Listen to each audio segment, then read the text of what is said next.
soir, le procès du sang est fini. Le jugement mis en délibéré sera rendu le 23 octobre. La dernière journée a été marquée par les plaidoiries des avocats du docteur Garetta, l'ancien directeur du CNTS, l'homme qui pendant 6 semaines a été la cible principale de ce procès. Ces avocats ont aujourd'hui demandé la relaxe.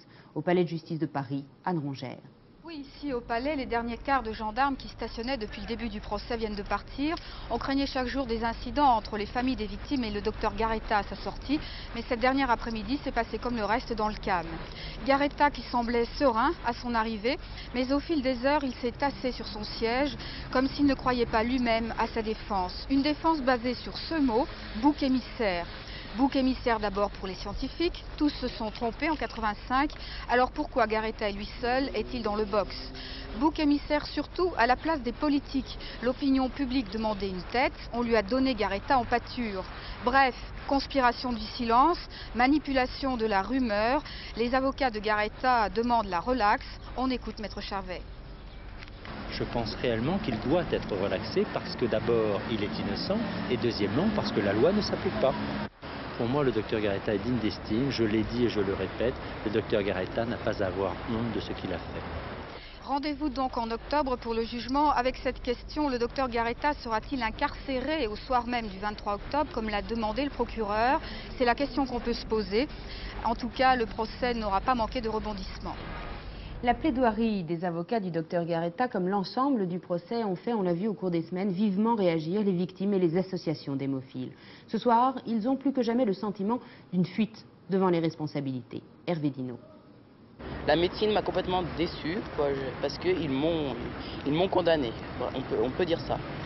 Et alors après, je me disais, bon, peut-être que la justice sera une justice loyale et honnête, mais ce n'est pas du tout ce que j'en ressors de la fin du procès. Car 4 ans, c'est vraiment un minimum qui pouvait se prendre. Parce que, je sais pas, quelqu'un qui tue une seule personne prend minimum 20 ans. Moi, je l'ai toujours dit qu'il y avait également des médecins prescripteurs et qu'il y avait également des politiques qui devraient être inculpés aujourd'hui. Cela n'empêche pas que M. Garetta est coupable. Je vous donne un exemple. Si je suis pris sur la route à 160 à l'heure, eh bien, je ne pourrais pas me défendre en disant je suivais quelqu'un qui était à 160 à l'heure également. M. Garetta est probablement le plus coupable des coupables, mais c'est vrai qu'il y a d'autres coupables. J'ai attendu ce procès, mais maintenant je suis plus en colère après ce procès qu'avant. Pourquoi? Expliquez-le. D'abord parce qu'il y a toutes les structures administratives à reprendre, les structures médicales, les structures politiques à refaire. Et aujourd'hui, j'ai honte d'être donneur de sang et j'ai honte d'être française. La situation dans l'ex-Yougoslavie, à Sarajevo, les casques bleus sont sur le point de baisser les bras. Trop de violence. L'aéroport est fermé pour 3 jours et les combats s'intensifient. Claire Sébastien. Scène de la vie quotidienne à Dobrinja, le quartier populaire de Sarajevo, tout près de l'aéroport. Depuis l'aube, la ville est coupée en deux, du nord au sud, le long d'une ligne de front, pris sous le feu des canons et des mortiers. Ce matin, le principal centre d'alimentation en eau de la capitale bosniaque a été coupé. C'est la pénurie. Devant les derniers camions citernes où il y a encore de l'eau, les files d'attente s'allongent. Dans cette ville en ruine, à nouveau coupée du monde, la vie continue malgré les menaces. Les enfants jouent dans un appartement en forme de camp retranché, tandis qu'au cimetière musulman, on enterre les morts. L'aéroport est fermé depuis hier soir et pour 72 heures. Le pont aérien est interrompu. Empêchés de faire leur travail, les casques bleus ont même menacé de quitter Sarajevo. Pour Mick Magnusson, représentant de l'ONU à Sarajevo, les conditions d'une réouverture ne sont pas réunies. Nous exigeons d'abord un vrai cessez-le-feu. Deuxièmement, les armes lourdes doivent être rassemblées sous notre contrôle. Troisièmement, enfin, il doit exister un corridor de sécurité entre l'aéroport et la ville. C'est loin d'être le cas. Hier soir, les 15 membres du Conseil de sécurité à New York ont exigé des belligérants l'accès à tous les lieux de détention après les graves accusations faisant état de l'existence de camps de concentration. Sur l'existence de ces camps, justement, nous sommes en mesure ce soir de vous faire écouter un témoignage. Celui d'une religieuse française qui vit en Bosnie depuis 5 ans et que nous avons pu joindre par téléphone. Elle a eu le récit indirect d'un évadé du camp de Doboj, au nord de la Bosnie. Un témoignage terrible, mais à prendre avec prudence. Nous n'avons bien sûr pas pu vérifier sur le terrain. Jean-Marc Pitt. Madame Bastard dirige l'association Notre-Dame de la Paix.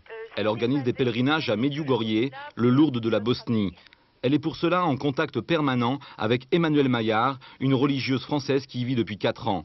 Un homme s'est évadé d'un camp de détenus dans le nord de la Bosnie. Il a aussitôt appelé sa famille. Le beau-frère de cet homme a immédiatement alerté sœur Emmanuelle, car d'autres membres de sa famille sont encore dans ce camp. Ce camp de concentration est donc dans une ville qui s'appelle Doboj, en Bosnie, qui contenait au départ 60 000 habitants. Il n'y en a plus que 11 000 qui sont maintenant tous prisonniers, c'est-à-dire hommes, femmes et enfants, un mélange de Croates et de musulmans. Or, le drame, c'est que, étant donné que les Serbes n'ont plus la possibilité de les nourrir, du moins de les faire survivre par un minimum de nourriture, ils ont commencé une extermination systématique. Et le rythme de cette extermination, c'est 100 personnes assassinées chaque jour. Les conditions de survie dans ce camp sont horribles. Il faut savoir que les prisonniers ont à peine un quignon de pain et une pomme de terre de temps en temps, quand ils ont de la chance, avec un petit peu d'eau. C'est-à-dire qu'ils ne peuvent pas survivre. Il n'y a aucune pénétration étrangère, comme par exemple les Nations Unies, les casques bleus, tout ça, la Croix-Rouge. Aucune instance étrangère n'a pu pénétrer parce que même la Croix-Rouge est stoppée par les barrages serbes. Ces 11 000 personnes détenues dans le camp de Doboj sont toutes condamnées à mort à très brève échéance. Ça, ils le savent de la part des Serbes. Des membres du comité international de la Croix-Rouge ont tenté de rejoindre Doboj. Ils ont dû renoncer. La route qui conduit à la ville est minée.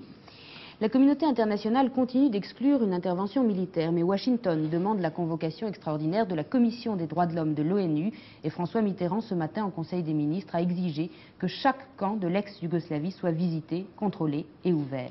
Mais faute d'action militaire, de quels moyens, Christian Mallard, dispose la communauté internationale pour faire cesser les atrocités dont on accuse aujourd'hui les Serbes? Vous savez, dans plusieurs chancelleries occidentales, on n'hésite pas à déclarer ce soir, je cite, « Les Serbes sont des fous furieux qu'il faut tenter de ramener à la raison. » Il est vrai que les Serbes sont en train de se mettre à dos toute la communauté internationale. Et aujourd'hui, François Mitterrand, George Bush, Helmut Kohl, John Major et d'autres chefs d'État sont plus que jamais décidés à les mettre au pilori de la morale et à les faire plier. Alors vous le disiez à l'instant, la plupart des pays occidentaux, en particulier les États-Unis, la Grande-Bretagne et l'Allemagne, ne veulent pas d'une intervention militaire qui pourrait les faire s'enliser dans une sorte de nouveau Vietnam ou de nouveau Liban.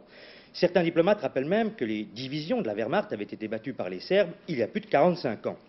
En revanche, ils sont décidés à les mettre au pied du mur, à renforcer l'embargo économique, voire même à procéder, et c'est là l'élément nouveau, à l'isolement total de la Serbie et du Monténégro. Les Occidentaux déclarent enfin miser sur la conférence internationale sur l'ex-Yougoslavie, qui aura lieu fin août à Londres, et qui vise à faire dialoguer et cohabiter des communautés qui se détestent. Là, je ne suis pas sûr, hélas, que leur vœu soit exaucé. Merci Christian. Afrique du Sud, après la grève, les manifestations, gigantesques défilés dans les rues de Pretoria pour l'abolition du pouvoir blanc, bras de fer entre l'ANC et le gouvernement de Klerk pour la réouverture de négociations. Mais contrairement à ces derniers jours, pas de violence au cours de cette manifestation. Marie-Odile Pagnès. Des majorettes en tête du défilé, une atmosphère bon enfant pour une manifestation pacifique. L'ANC, le Congrès national africain et ses alliés ont réussi leur pari. Après 2 jours de grève massivement suivis, la marche pour la paix et la démocratie a rassemblé aujourd'hui plus de 70 000 Noirs dans les rues de Pretoria. Des milliers d'autres ont manifesté à Durban, Soweto ou Le Cap. Ce n'est pas une victoire de l'ANC ou des organisations alliées, a déclaré Nelson Mandela. C'est une victoire du peuple sud-africain. Dans son discours, le leader noir a tenu à réaffirmer qu'il continuerait à chercher une solution négociée à la crise que traverse l'Afrique du Sud. Fin de la marche, la foule s'est arrêtée devant l'immeuble de l'Union, le siège du gouvernement blanc défendu pour l'occasion par 1000 policiers et soldats. Pas de heurts, juste des slogans demandant le départ du président de Klerk, demandant surtout le partage du pouvoir entre la minorité blanche et la majorité noire. En Californie, les 4 policiers qui avaient passé à tabac Rodney King à Los Angeles, inculpés pour violation de droits civiques, leur acquittement à la fin du mois d'avril avait provoqué les violentes émeutes de Los Angeles qui avaient fait, je vous le rappelle, 50 morts. Jean-Claude Gaudin, le président du Conseil régional Provence-Alpes-Côte d'Azur, convoqué vendredi par le juge d'instruction de Grasse aux fins d'inculpation dans le cadre de l'affaire Saint-Sené. Inculpation pour escroquerie pour création d'un emploi fictif. Pascal Misraï. C'est en fait la suite logique de l'affaire Saint-Snay. Tout commence le 18 décembre 1991. Claude Bertrand, directeur de cabinet de Jean-Claude Gaudin, est inculpé d'escroquerie et complicité d'escroquerie. Il est emprisonné puis libéré en février dernier. Motif, on lui reproche d'avoir recruté au conseil régional en tant que vacataire un certain Fernand Saint-Snay. Drôle de personnage que ce Saint-Snay, payé sur le budget du conseil régional 12 000 francs par mois pour des services apparemment fictifs. En fait, cet ancien patron de boîte de nuit, membre de l'UDF, se disait très proche des milieux policiers marseillais et se faisait aussi bien passer pour un commissaire des renseignements généraux que pour un chargé de mission auprès de Jean-Claude Gaudin. Il avait même monté une affaire de raquette fiscale. En pleine campagne pour les élections régionales, Saint-Snay n'hésite pas à dire que Claude Bertrand l'a chargé de faire des fiches sur Bernard Tapie, adversaire politique de Jean-Claude Gaudin.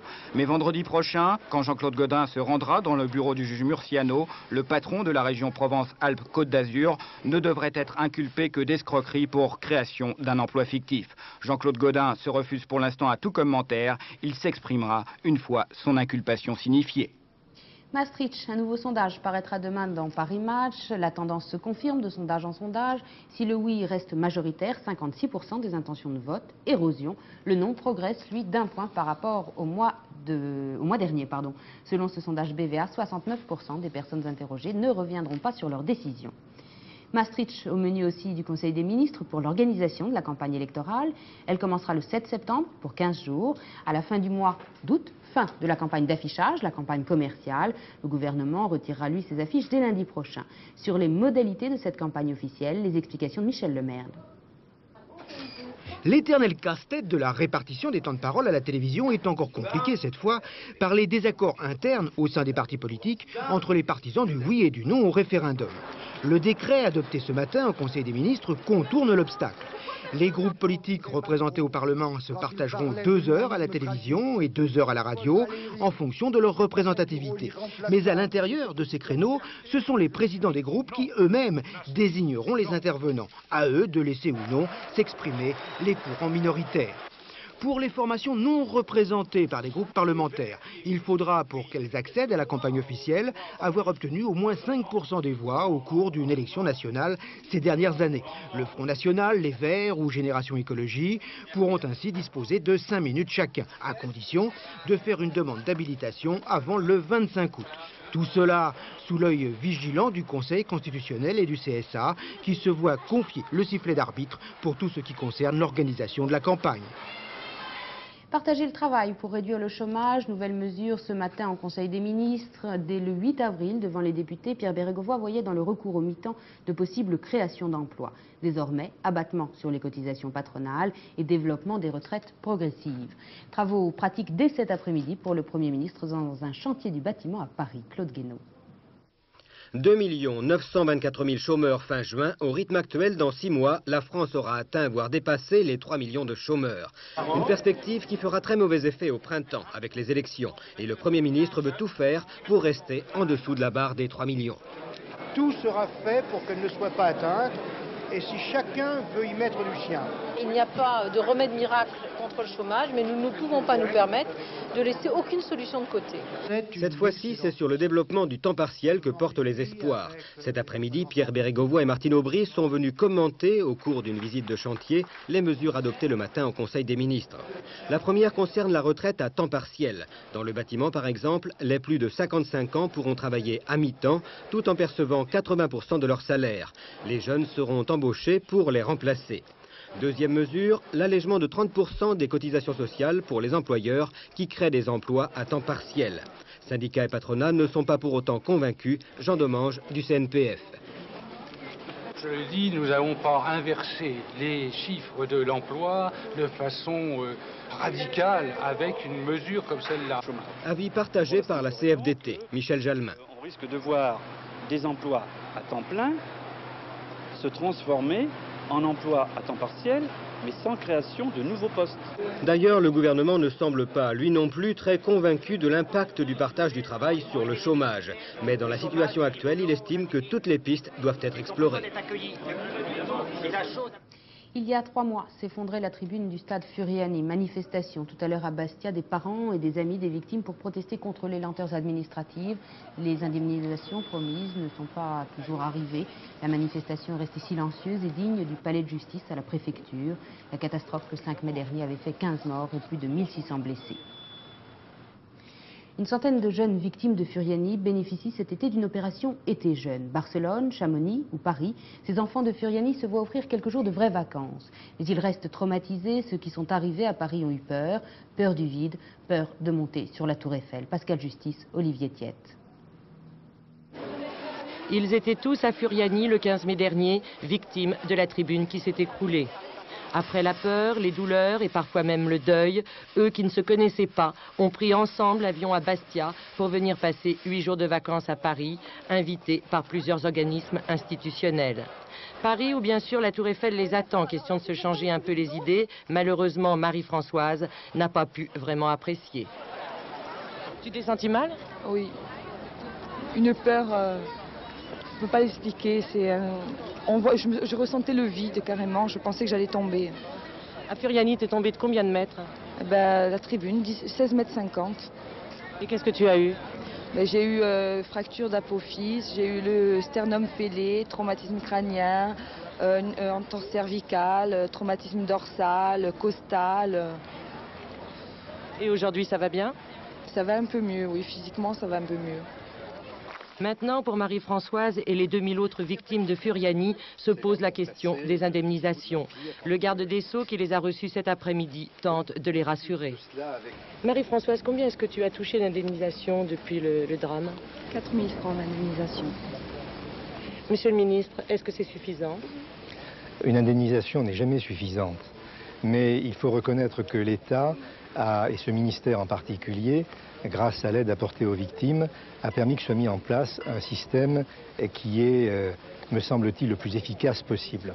C'est un comité de pilotage qui aide les victimes dans leur démarche, mais seuls 800 d'entre elles ont déjà perçu un peu d'argent et il leur faudra encore attendre des mois, voire des années pour toucher le reste.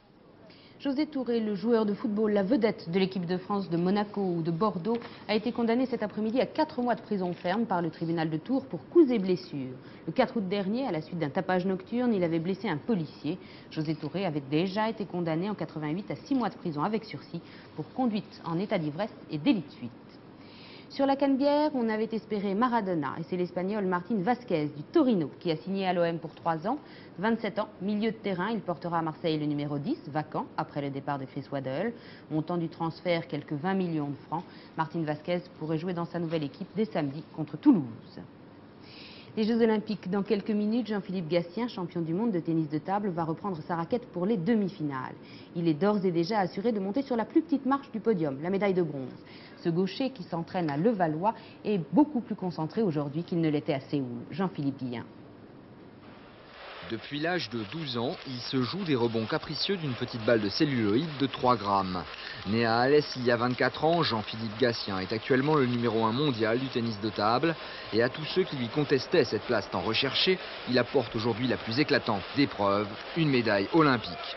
En effet, il est déjà assuré de remporter au moins une médaille de bronze, mais sa parfaite maîtrise technique et tactique peut le propulser en finale.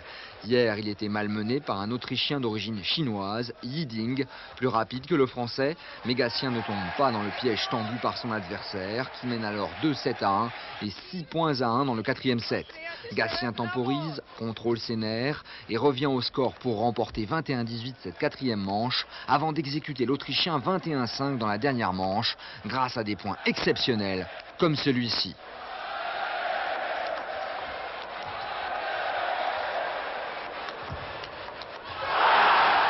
Aujourd'hui, il devra suivre la même tactique face à Ma Weng, un autre Chinois. La victoire lui ouvrirait les portes de la finale. Le clan Gatien est persuadé du succès du petit. Le père, René, super papou pour les intimes, sa mère, sa fiancée et aussi son frère venu spécialement du Canada. Pour eux, Jean-Philippe ne peut que vaincre. Un Français en finale du 400 mètres haies au cours des demi-finales il y a quelques minutes. Stéphane Diagana s'est qualifié en battant une nouvelle fois son record de France, 48 secondes et 28 centièmes. Un début de course extrêmement rapide lui a permis de conserver la 2e place dans la dernière ligne droite, juste derrière le grand favori, Akabuzi. Dans l'autre demi-finale, moins de chance, Stéphane Karistan a été éliminé. Et puis il reste bien sûr Marie-Josée Pérec. Tous les espoirs qui reposent sur elle pèseront lourd tout à l'heure dans ses angoisses. Pourtant, elle a réalisé de loin le meilleur temps des demi-finales. Performance, Frédéric Viger. Le trac, la peur au ventre, c'est peut-être d'abord de cela que Marie-Josée Pérec devra se méfier. Souvenez-vous, pour son premier tour samedi matin, la stadiste n'avait pas d'adversaire réel, pas de pression. Marie-Josée devait se contenter d'assurer une qualification annoncée évidente, et pourtant...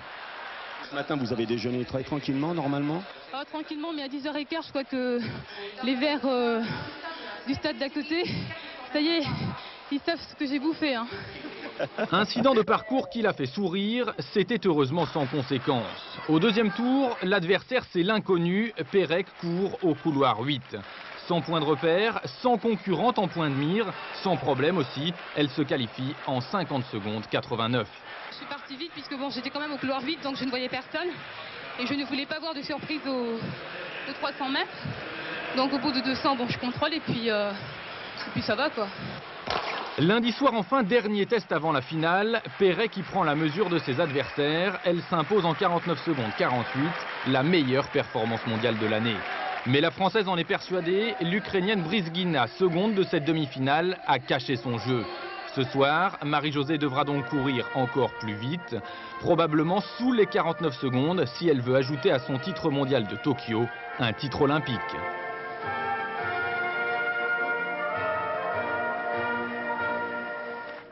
L'épreuve sera commentée ce soir à 20h50 sur FR3 en direct, bien sûr, par Colette Besson, la dernière médaillée d'or française du 400 mètres. C'était en 68, à Mexico. Un mot sur les astronautes d'Atlantis qui passeront 24 heures de plus que prévu dans l'espace, le temps de déployer correctement le satellite italien TSS, un satellite à fil dont ils n'ont pu pour l'instant dérouler que quelques centaines de mètres sur 20 km prévus. Selon la NASA, la manœuvre est particulièrement dangereuse. Fin de ce journal, tout de suite la météo complète de Michel Touré, puis Barcelone avec donc la demi-finale de tennis de table et le 400 mètres dames. À 22h30, Catherine Matoche vous présentera Soir 3. Je vous retrouve demain dès 12h45 et à 19h pour le 19-20. Bonsoir.